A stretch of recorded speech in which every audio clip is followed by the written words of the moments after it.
In this video, I'm going to show you how to import 3D assets, models, and animation from a 3D program like Autodesk Maya into Unity Game Engine. So in the last videos that were in this series, you should have learned how to create a terrain inside of Unity and also how to create custom terrain textures inside of Photoshop and Maya. So make sure you watch those two videos before doing this video. But in this video, I've got the same landscape that I was working on before.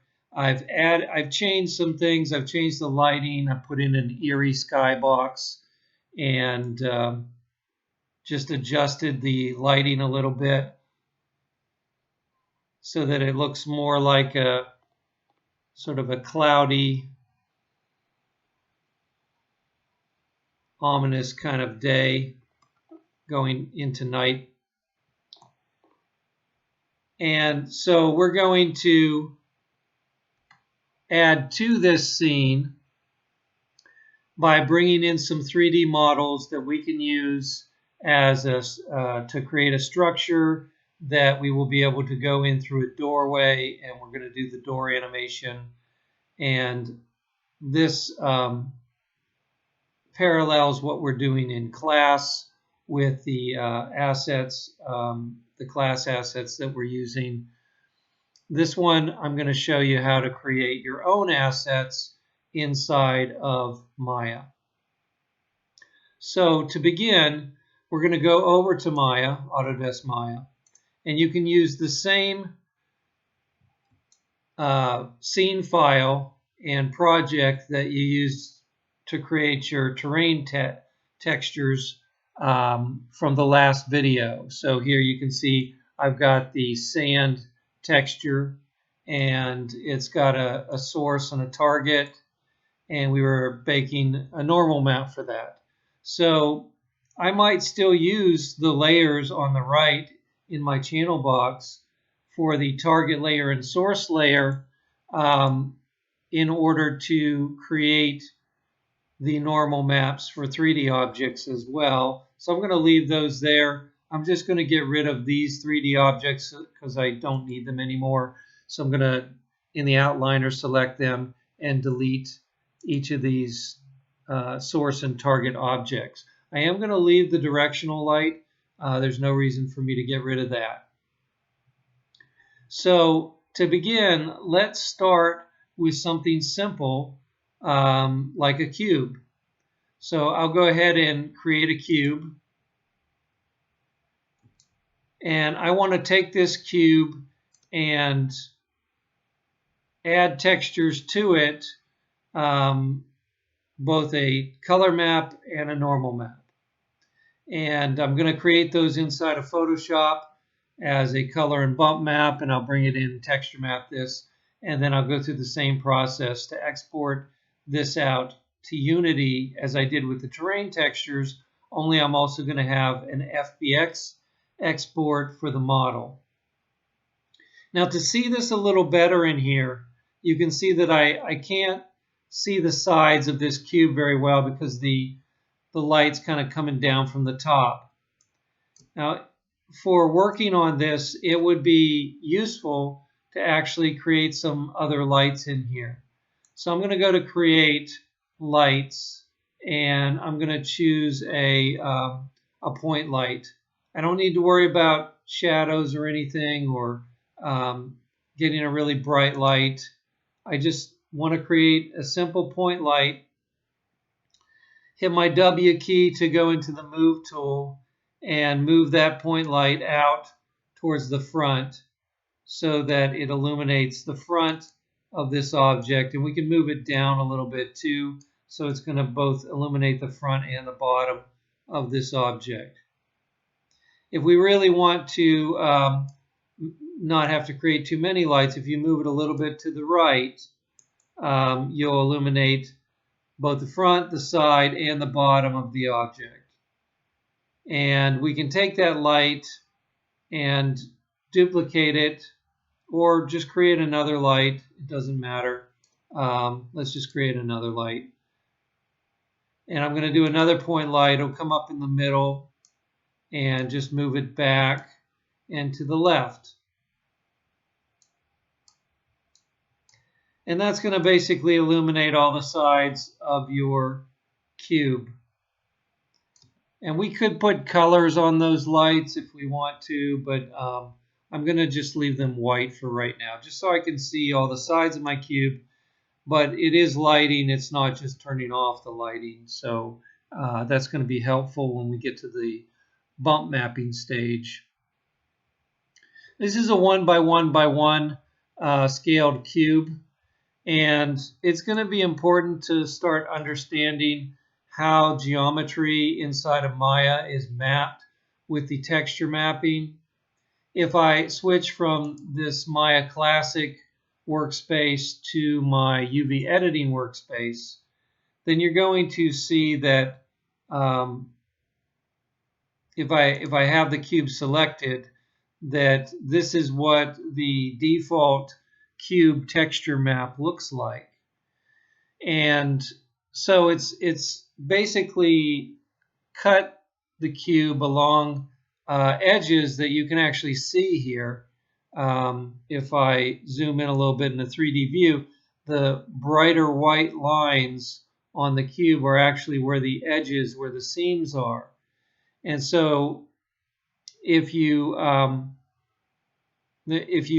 cut a cube into so that you could unwrap it into a flat 2D space, which is what this texturing space is, this UV map texturing space. U is one direction and V is the other direction on that 2D space. Then it's going to come out to some kind of like a cross shape like this. And it may be a little different. It might come out with these sides in the middle on the third square down, or it might come out like this, which looks like an upside down T. It doesn't really matter as long as if you folded it, it would fold back into a cube type of shape. And so we're going to want to use this to map this cube. And we are going to do more complicated objects than the cube, but this is a really simple one that you can do. And but this is the concept you want to understand, is that all 3D objects have to unwrap to a 2D texture space. And that's what you're going to be using your UV editing workspace for. And especially the UV toolkit has a lot of different tools for working with this 2D texture space to unwrap it, to cut the seams, and then lay it out however you want. We're just going to use the default one at first.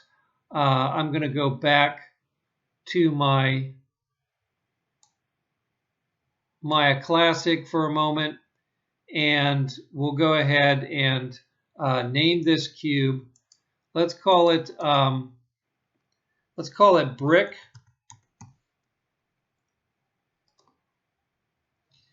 And this is going to be a brick type of object, like a cement block.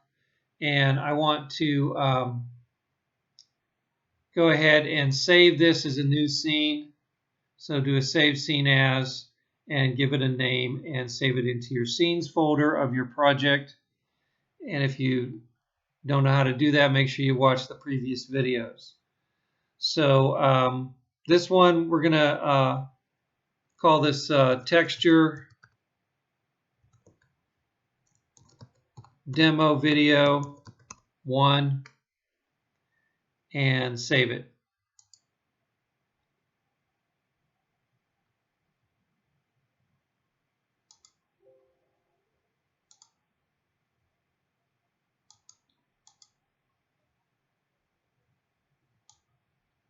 So we'll call it demo video 2 because I already have a demo video 1.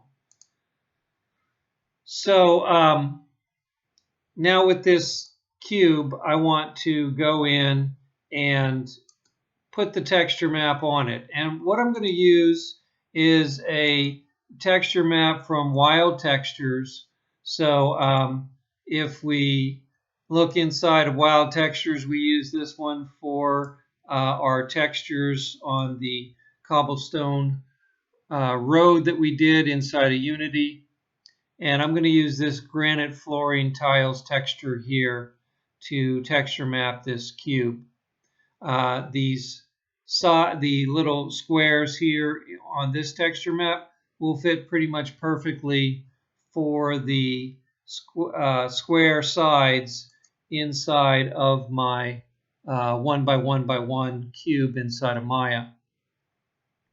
So you want to download that Wild Textures, right click it, open with Photoshop, and bring it into Photoshop like I've done here. The first thing you want to do is go look at the size of it, because the Wild Textures come in pretty high resolution, and we don't need it to be ridiculously high resolution. Our map in the end result is going to be either 2048 or 4096, or one of those combinations. So I'm going to go ahead and put this to 2048 to begin with. And resolution of 72 is fine. And then we'll say OK. And that will make it so that it's not quite so high resolution, not going to take up so much space. If it does get a little bit blurry, you can always go in and adjust it a little bit.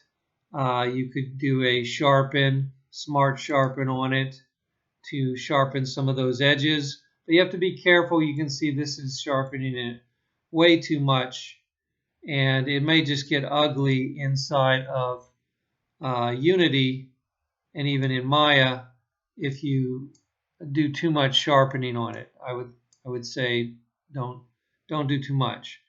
And I'll say okay to that. And you could also go in and adjust some of the other levels and things if you want to. Let's say I wanted a little more saturation in the color of this.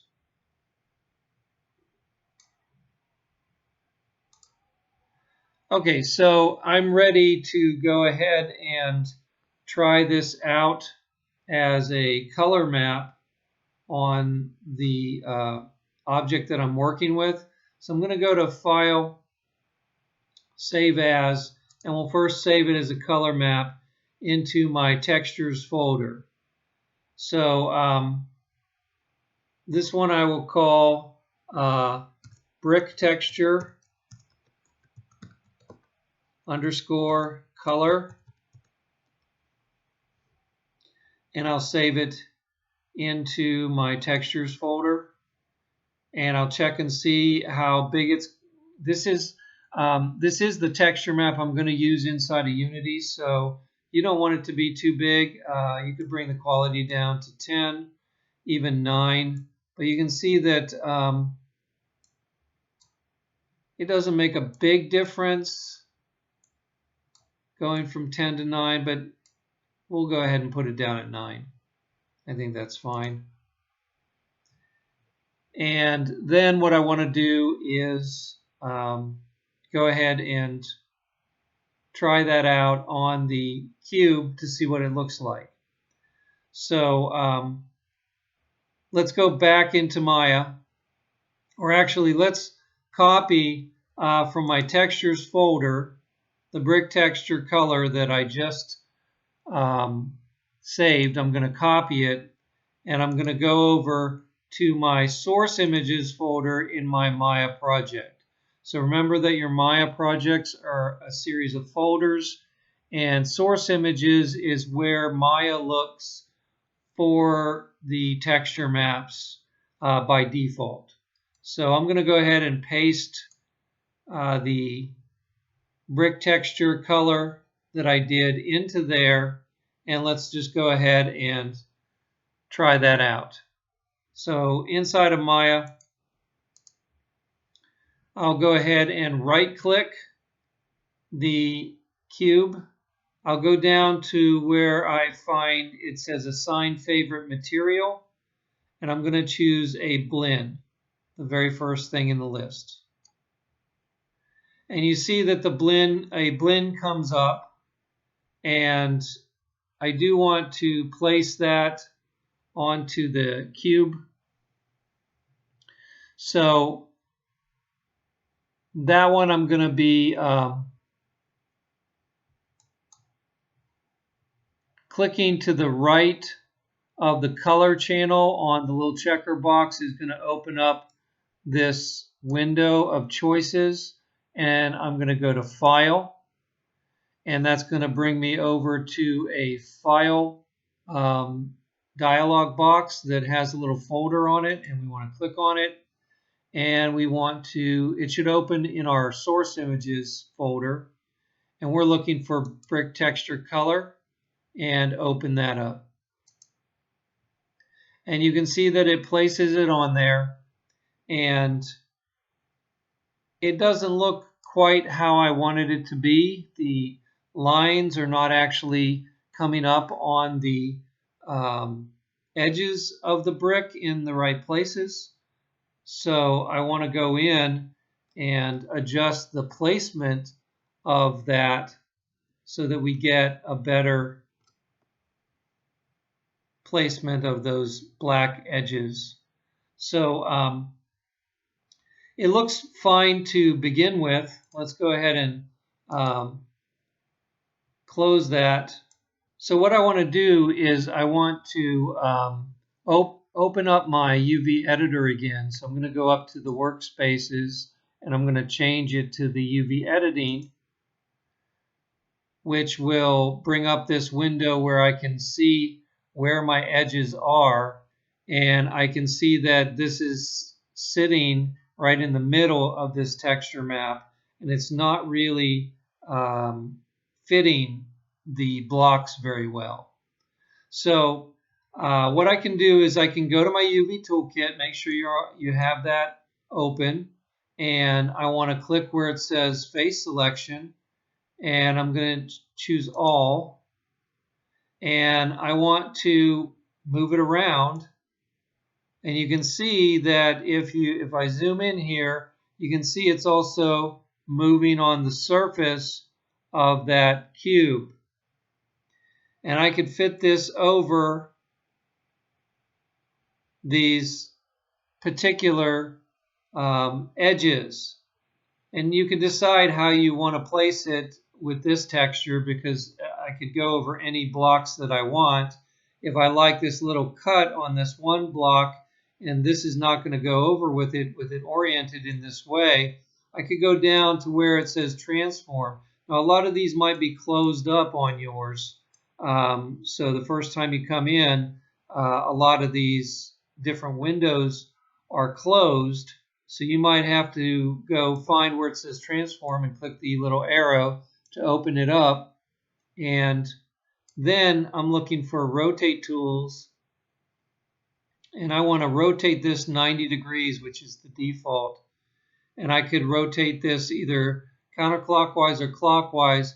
I'm going to rotate it, let's go counterclockwise, and then I'm going to move it so I get that little cut on one of those edges, and my other edges are going to be on the other side. I want to try to get it so it's fitting over the dark edges a little bit, so that we're getting some nice seams showing up on that object. And if it's hard to see with it selected, you can just unselect, move it around, and I can see maybe that edge is not looking too good. Some of the edges are looking better. So I could try to shift that a little bit more.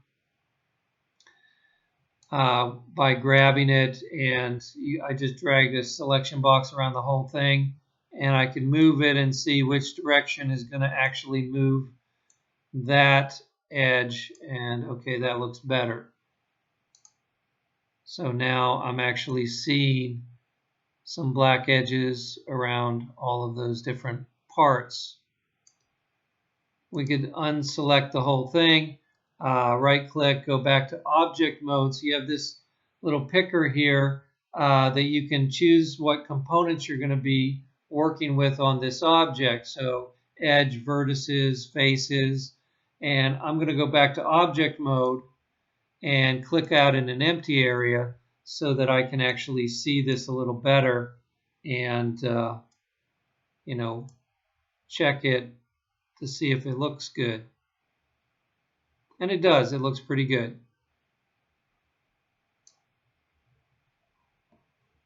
Now, if you take this cube and figure out what kind of UV space you want on it, that UV space or that UV texturing that I've set up here is going to be true for all of the other maps that I put on it. So when I put a normal map on it, I don't have to do this again. It's going to automatically take this UV texture map. And I like the way this looks, so I think I'm done with the UVs here. I'm just going to go back to my Maya Classic. Now to create the 3D texture on this, let's go ahead and go back to Photoshop, and I want to create a UV texture map out of, or a bump map out of this, like we've done before. So I'm going to click on the little pancake symbol in my layers and create a duplicate layer to work with. Then I'm going to decide how I want this to be UV mapped, and really I just want almost what I've already got here. So I want the black parts to go back, the black edges to go back, and the lighter parts to come forward. And what I could do is lighten them up even more.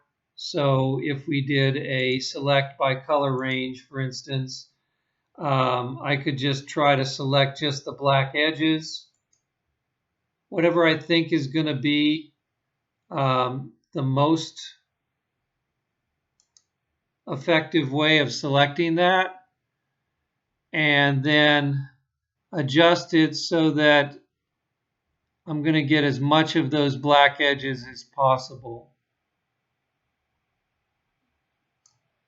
And then I can just increase that, or what I think I'll do actually is inverse that to begin with and just lighten up the other parts, because those are already black. I don't need to make them more black. I'm just going to inverse that selection and adjust it so that the lightness is going to increase on the main parts. So I'm not increasing the darkness on the main parts of the blocks. I'm just increasing the lightness on the main parts, on a large part of the main sides of the brick. And that way, I'm not going to get any deep divots on my main sides. It's just going to be on the edges. And I can increase that a little bit more by going to brightness, contrast, and just pulling my contrast up. So that's going to increase the contrast between the darks and the lights there a little bit.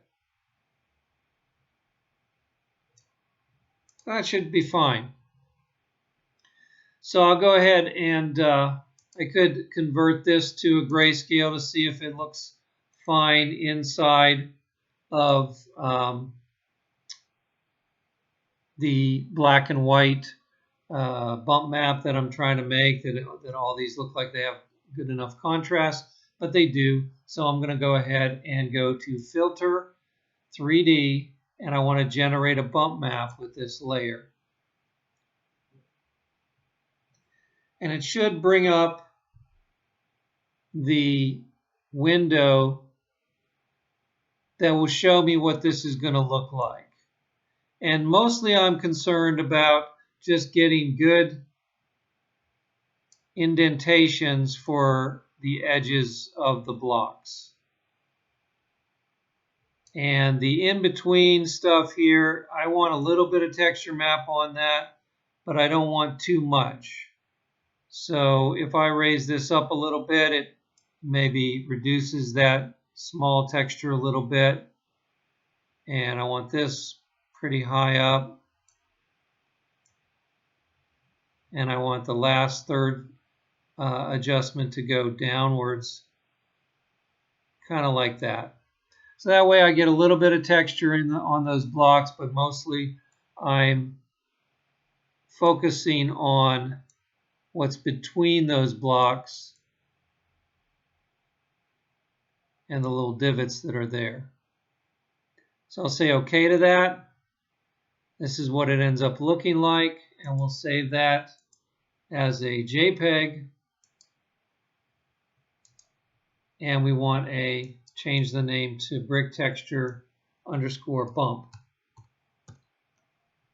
Save it into my textures folder. This one I'll pull all the way up since it's small to begin with, and I'm only using it inside of Maya. And then I'll go back into my folders, and I want to find that texture map. I'm going to copy it. Go to my source images folder inside of my Maya project and paste it in there. And now I can go ahead and go back to Maya.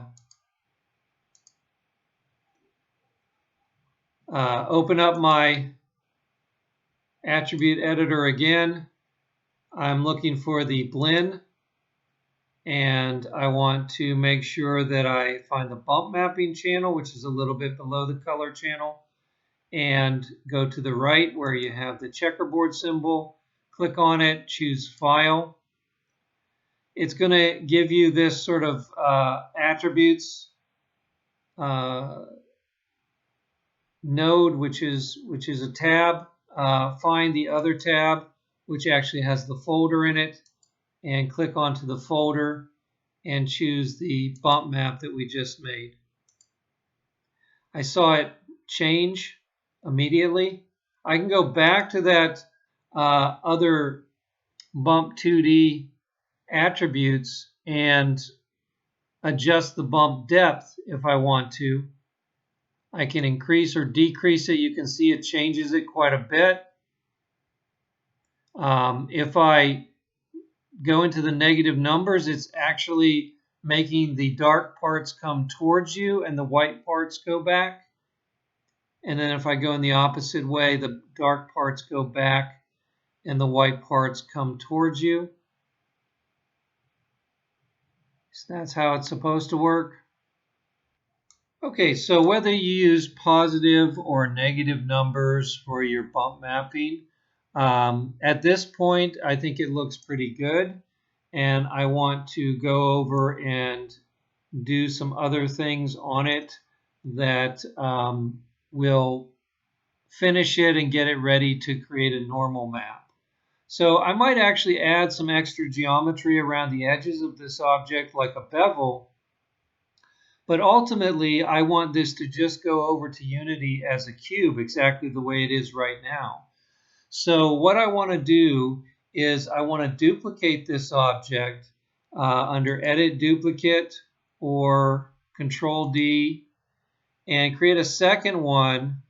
And then I'm going to name them Brick Source for the original, and the duplicate that I just made, we'll call it Brick Target. And I'm going to use those two to create the normal map, to render the normal map. before I do anything else on the source object to maybe add a bevel or something, because I don't want that bevel actually in the geometry of the object that I send over to Unity. And if I duplicate it, then it's going to have all the same settings and UV mapping. What I usually do though is we'll go ahead and dock this attribute editor down into the lower right of my right channel bar, and I'll go back to the channel box, and I have these two target and source layers. I can go ahead and place these two objects on those layers. So the source one would go to the source layer. I can right click it and choose add selected objects with it selected in the outliner, and then I can select brick target and do the same thing, right click target layer and add selected objects, so that if I click on them, it will hide each one. And so I'm just going to hide the source layer here for a second and make sure I have the target selected over in my outliner. And I'm going to right click it and assign favorite material and choose a blend.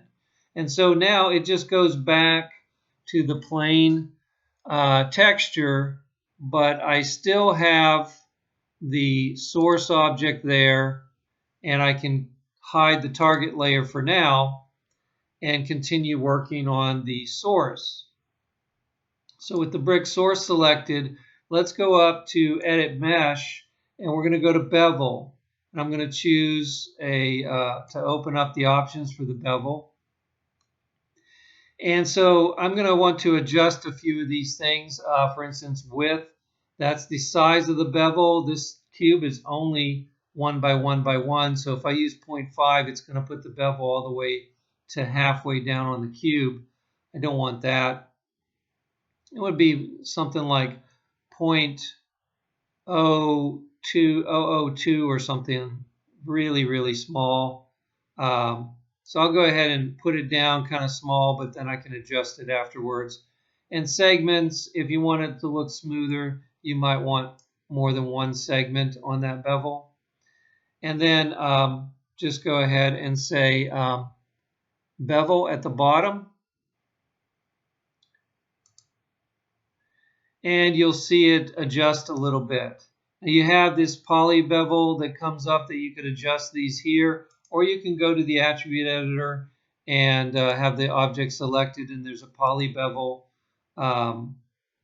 node in your attribute editor that you can adjust these different settings. So however you want to adjust these, you can slide it around and you can see it changing on the surface. However much of a bevel that you want, for instance, and however many segments you want. I don't think for this one, since it's such a small bevel, we don't need more than 2. And the depth of the bevel, you know, you can cut it in if you want to, like this, or you can have it come out. I think I'll actually cut it in a little bit, so that that dark part, which was going back on the bump map, is actually going back on the geometry as well.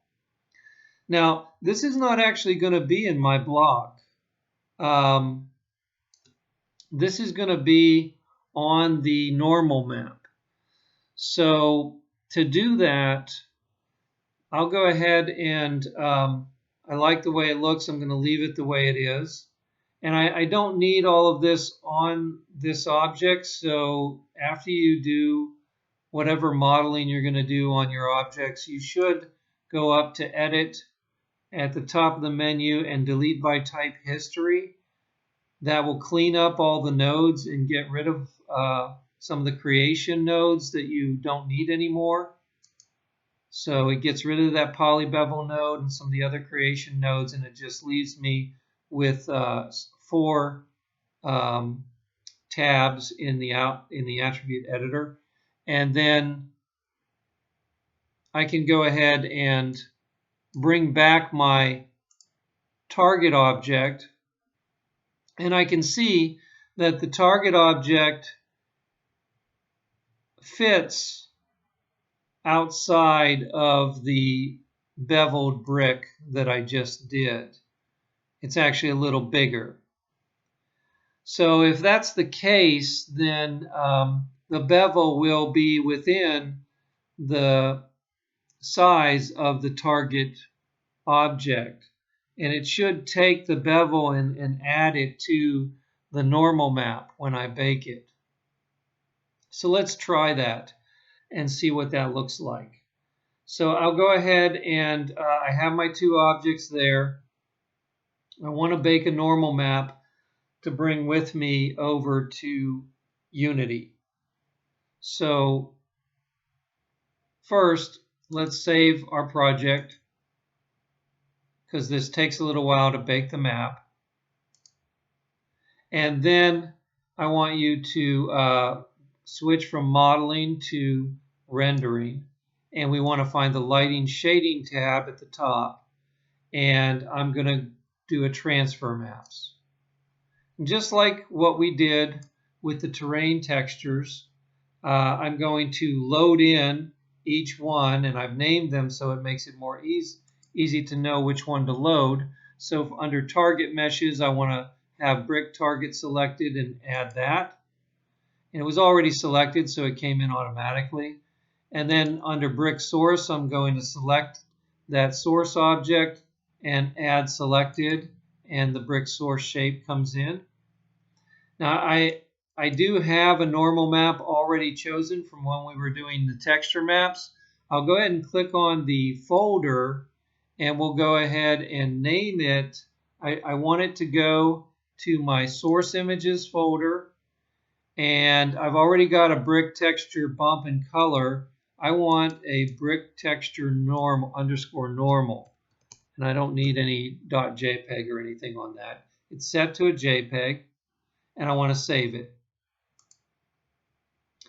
And then I know that the original maps were 2048 by 2048, and you can see that it's using the Maya Common settings, so you want to open that up and make sure that you're using the same settings in the map width and height, which is 2048 by 2048.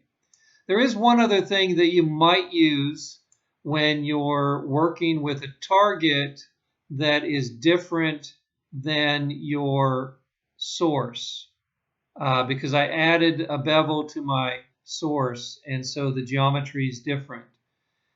There is something called a search envelope, which if you're using exactly the same objects for your target and source, you can leave that at 0.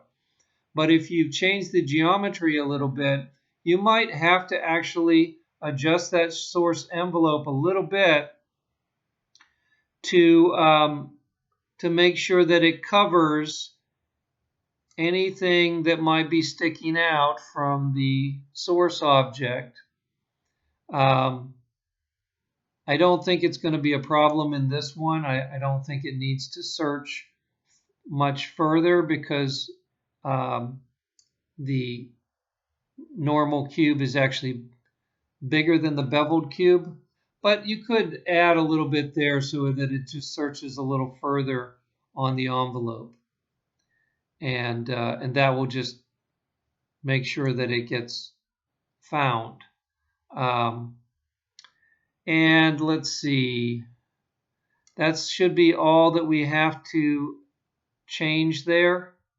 Let's go ahead and do a bake and close, and we'll see how it turns out.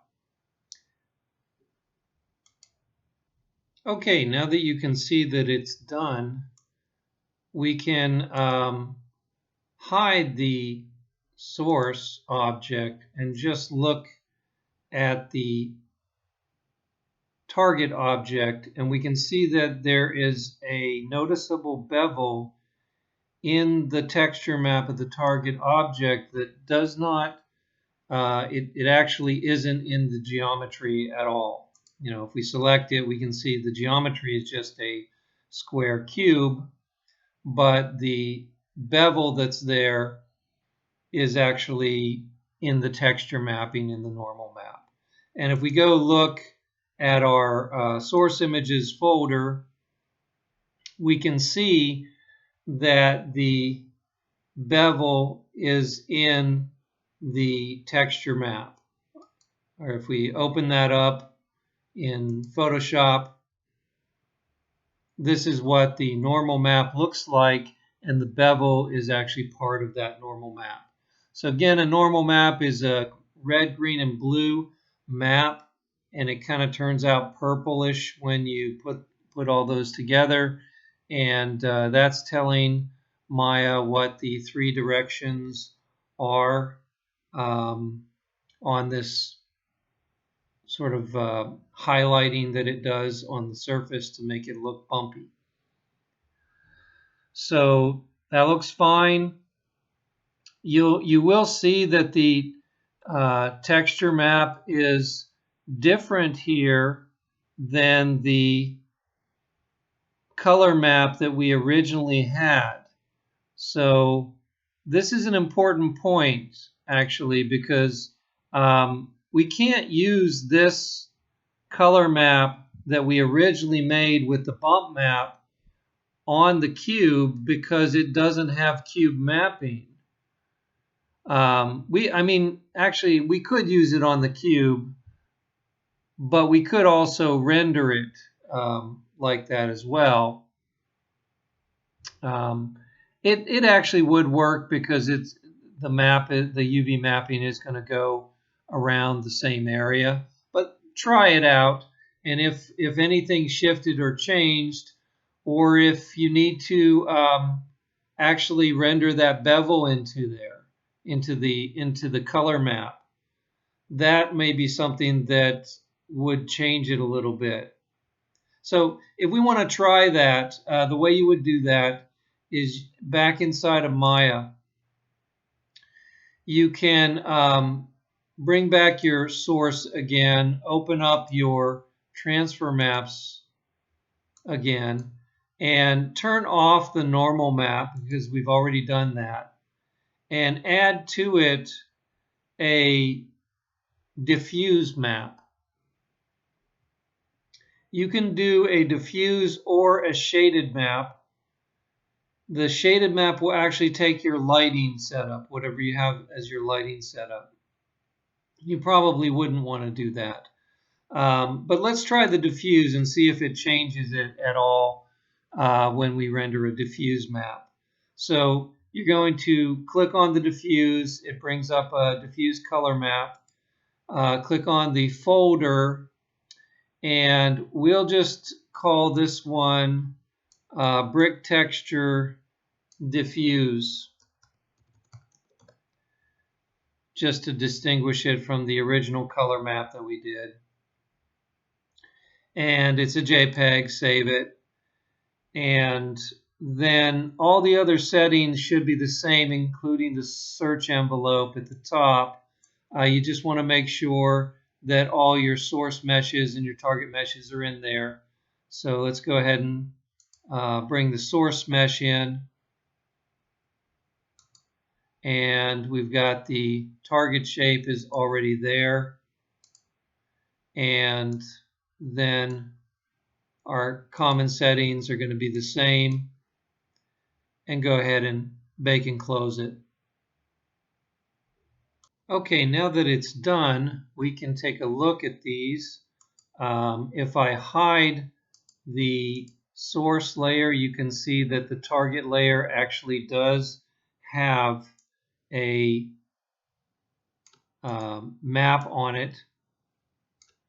And it didn't do a whole lot with the bevel itself. Didn't really show much of that. And I think that probably that is due to not using the lighting at all. If I'd used the lighting, it might have showed up a little bit more as the light hit this. But you know, you may or may not want to use the lighting from your Maya scene. It depends on whether you're making your lighting in your Maya scene to be the same as your lighting in your Unity scene. And that takes more time to make sure that those match up. Now, if I go and look at my source images, we can take a look at the brick texture map and open that up in Photoshop. And we can see that it matches the other normal map pretty well, but the beveling is going to come up from the normal map. It's not going to come up from the color map. So let's go ahead and bring these two maps into Unity. And we also want to take those geometry and export it to Unity as well. So we're going to need these two maps. I'll go ahead and shift select them, hold shift down, select both of them, right click them and copy. And I want to paste those into the My Textures folder that I have inside of my Unity project. So I'm going to go over and go to my Assets folder of my Unity project. And I'm going to go to My Textures. So I've made a My Materials, My Textures, My Sounds, My Scripts. All of these are folders where I'm putting my assets as I create them and bring them over into Unity. So in this case, I'm going to go into the My Textures folder, and I'm going to right click and paste those two texture maps that I just copied for the brick. So I got my brick texture diffuse and my brick texture normal map. And I'll go back to Maya, and I want to export the target. So I don't want to export the source layer because the source layer has the bevel and I don't want that extra geometry. So I'm going to hide that layer that has the source, brick source on it. And I'm just going to select the target. I'm going to make sure I have it selected in the outliner. And then I'm going to export it, going to File. And I want to use actually the Send to Unity export. So the Send to Unity is kind of made for exporting an FBX over to Unity. So if I choose that and I choose Selection, I could choose all, but then it's going to send my cameras and my lights and everything. I don't need that to go over to Unity. I just want the piece of geometry. So I'm going to choose Selection with it selected. And then I want it to go into my Unity project. So actually, the first time you do this, you're going to need to go to Send to Unity, Set Unity Project. And you'll go find your Unity project's name and choose it. So if I'm looking through here, there's a little navigation. Let's say I look on my desktop and I go into my game design folder and I go find the project that I'm using for doing game assets. So I choose that and I select that. Okay, so make sure you choose a Unity project and not your Maya project.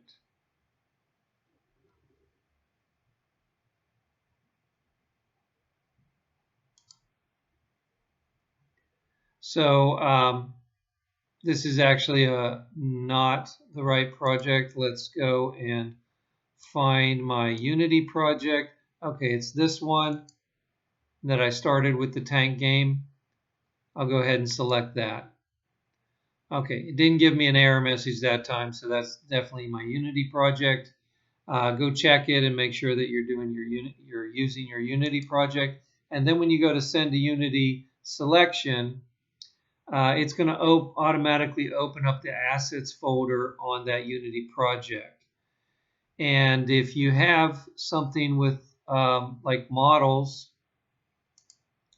if you have a My Models or My Materials, I forgot to put my on the name, so I'm just going to choose models, and that's where I want to save it to. And I want to give it a name. Let's call it, in this case, it's a brick. And we'll just, since it's the first one, we might do others. I'll just put brick 1. And we'll export the selection. Now, before you do that, on the right-hand side here, I have my export settings for the FBX file. And I do have under geometry, smooth mesh turned on, and reference asset content. Those are the defaults.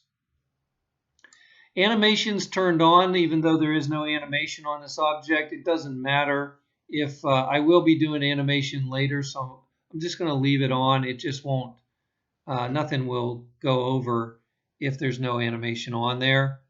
There's no deformed models here either, or blend shapes, but I can leave those on and it's just going to ignore it. I do want embed media, and that's about it. I'm using automatic scale factor. That's going to come out really small, but I'll scale it up inside of Unity once that gets in there. So I'm going to export the selection with those settings. It'll go over to my models folder inside of my Unity project. If I click on my Unity project, you'll see it will sort of turn green on the icon, which means it's importing it. And then if I go to my models folder, I'll find inside of it that cube called brick 1. And I need to select it so I can check its import settings, because it's going to come out really, really small. So small that when you drag it in, you'll think that there's nothing there, but it's just too small. The scale factor from Maya to Unity is very different. So actually, if you want to see it, I would set it to like 100 scale factor. And it's going to come in, reasonable size. So when you set that, go ahead and hit apply. My other import settings, I'm not really changing anything. I'm using the defaults.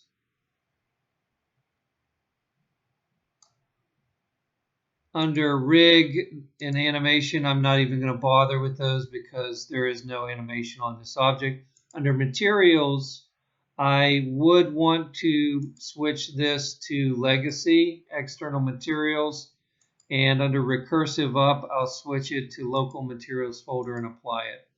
And that will just allow me to adjust the texture maps. If they're embedded, you can't really adjust and change them. So let's go ahead and drag it in and see what it looks like first. So I'm going to go ahead and drag the brick into my scene. I see it's about the correct size for my scene. I'm just going to drop it on my ground plane, and then I'm going to move it up so it's sitting above the ground plane. Move it so it's not too shaded here. Okay, so if I look at that, I can see that it looks pretty good.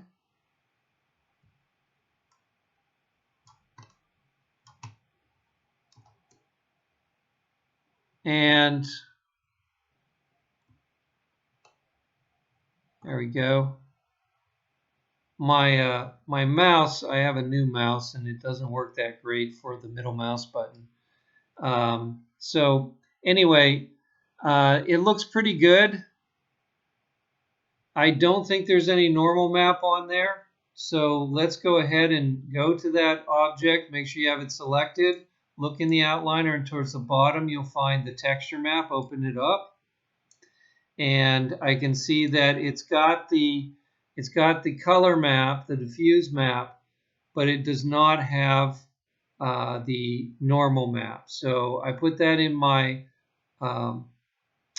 textures folder, the one that I call my textures. I'm going to go there and find those two texture maps. And I'm just going to make sure that they're coming from this folder by dragging it on there again for the albedo. And for the metallic, or not metallic, normal map, I'm going to drop my normal map in there. And I can see that that does look better. I've got some bumpiness on there. I've got a normal map factor of 1. Let's just go take a look at it. I'll walk up to it. And what I want to see is when I walk around it, does it look like it has a bevel? And it does. I can see the bevel. The lighting inside my scene here is catching the edge of that bevel. Even though this is just a cube, there's no bevel on it in the actual model. It looks like a bevel in the material. And because it's just a plain cube on the model, it's going to be a lot faster to calculate. It has less geometry for the actual physics and all the other stuff that goes on inside the game engine. So that looks pretty good. I'm pretty happy with that. The only other thing that I would probably want to add for this object is I see that it does not have any kind of collider on it. So I would walk right through that. If I continued walking into it, I'm going to add a component, physics, and I'm just going to add a simple box collider, which will just fit around that cube. It will not register that bevel, but that's fine. And also, if I want this to be affected by geometry or other geometry or other colliders in the scene, I want to add component physics, and we'll add a rigid body physics to it so that it's going to be affected by gravity and everything. If I turn this on, I can see it's not sitting straight on the ground. It'll settle into place on that ground plane since the ground does have a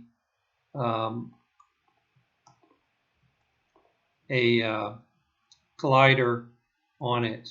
And if I run into it, it will knock it over, and I can actually see the little cut place on the bottom that was in my texture map. So that looks pretty good. Pretty happy with that. I might adjust other things on that material. You know, whether you want it to look more smooth, which is going to make it look more shiny, or metallic will actually make a little smoothness, and a little metallic will make it look very shiny, like it's almost wet.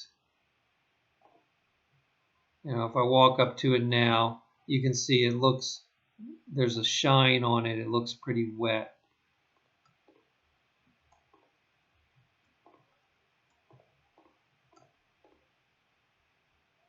Okay, so I probably don't want that for this brick. I'd probably want to leave those back down at 0.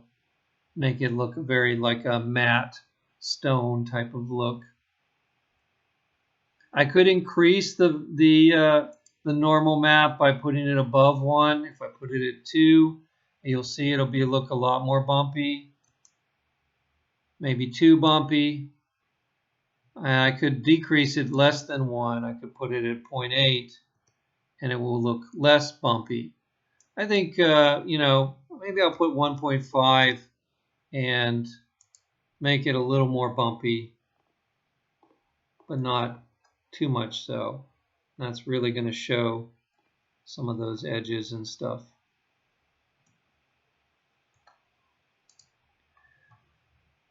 Okay, so that's how you bring a 3D model in from Maya. you create it in Maya, you create whatever sort of geometry is going to be on it, and to get the normal map, you need to bake it with a target under the lighting, shading, transfer maps, just like we did for the ones that we used from for the terrain. So make sure you work on this to create some new models for your scene. And next, I want to show you how to go in and create a more sophisticated model. I'm going to do a wall with a door in it and some windows, and I want to make that part of a new structure I'm going to make for my scene to get through the door that will replace the outpost object that we're using in our class exercises. And I'm going to create that next and put the animation on the door to bring into Unity.